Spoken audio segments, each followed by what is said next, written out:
আসসালামু আলাইকুম। গতকাল রাতের ছোট্ট একটা ভিডিও আপনাদের সাথে শেয়ার করব। এই যে অফিস থেকে বের হলাম, এখন বাজে রাত 8:30। তো আজকে বের হতে হতে আধা ঘন্টা লেট হয়ে গেছে। তো আমি আমরা ওয়েট করছিলাম। আর আমাদের এখানে একটা জগডুমুর গাছ আছে।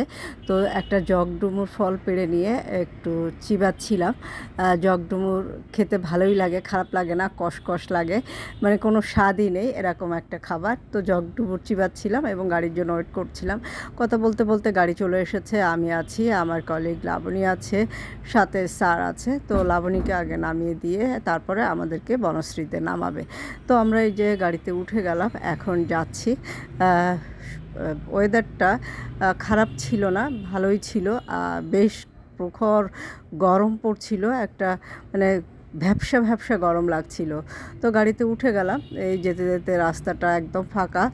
এটা গুলশানের ভিতরের রাস্তা, 8 নম্বর ওই ভিতরের রোড দিয়েই যাচ্ছিল। পুলিশ প্লাজা দিয়ে উঠে বের হয়ে লাবণীকে নামিয়ে তারপরে আমরা বাসায় চলে যাব। আমাকে নামাবে বনশ্রী, তারপরে স্যারকেও নামাবে বনশ্রী, দক্ষিণ বনশ্রী। তো এই আমাদের আজকের ভিডিওটা তেমন কিছুই না, জাস্ট অফিস থেকে বের হয়ে ভালো লাগে। রাতের ঢাকাটা দেখতে অনেক বেশি সুন্দর, সিমসাম পরিপাটি লাগে, খুবই কিউট লাগে এক কথায় বলতে গেলে।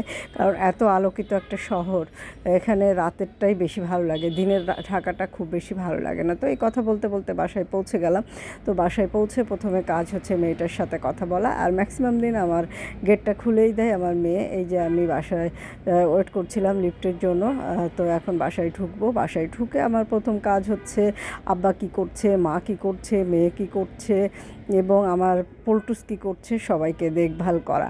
তো এদের সাথে দেখা করে কথা বলে তারপরে আমি আমার নিজের রুমে যাই এবং আমি আমার একটু রেস্ট নিয়ে আবার কাজ শুরু করি। তো এই যে মেয়ে দরজা খুলে দিল, পল্টুস কোথায় জিজ্ঞাসা করছিলাম। তারপরে রান্নাঘরে ঢুকলাম, মা কী রান্না করছে সেটা দেখলাম। তো মা আজকে রান্না করছে ডাল, আলু ভর্তা এবং একটা মাছ ভাজি করবে। তো আমি একটু ডালটা ঘুটে দিয়ে দিলাম আর মার সাথে কথা বলে এখন চলে গেলাম আব্বা কী করছে। যে দেখি আব্বা নিচে শুয়ে আছে। আব্বা নিচে শুয়ে থাকতে খুব পছন্দ করে, বাড়িতেও নিচে শুয়ে থাকে। এই যে আমার পল্টুসও আমাদের রুমে নিচে ফ্লোরে শুয়ে আছে। তো এদের সাথে সাক্ষাৎ করে এখন আমি আমার কাজ করব। তো আল্লাহ হাফেজ।